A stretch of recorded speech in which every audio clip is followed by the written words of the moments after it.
So for today's video guys, before the mag-operation guys, check up sa atas itong mga unit, and kung may mga kulang, we should feel it. So let's start.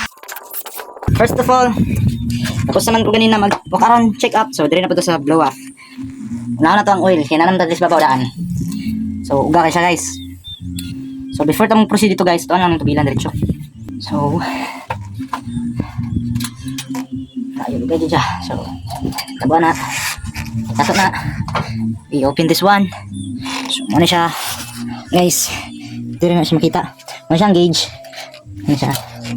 And then dire ta magabri para tubilan tubig. Siya. Sa pagtubil na guys, kailangan dyan ninyo gimbudo. Kanya, tanahan po ninyo ang gauge kung sakto na ba ang oil. Nyarang tama-tamaon good. So, let's check up again.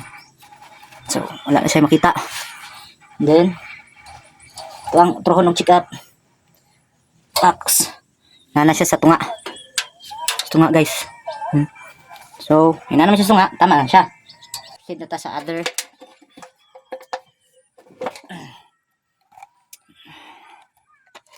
Balik nato na guys para dili na ta sa buhat og ganing imbudo. Guys, proceed na lang tadri guys, kay okay man ang uban oil guys. Okay man ang tubig, tanan-tanan okay man. Proceed tadri ah. And sa pagrasa ba ni guys, dapat tanan inyong gasahan guys. Ug maura to, and then padayon na to sa tong operation. Thank you.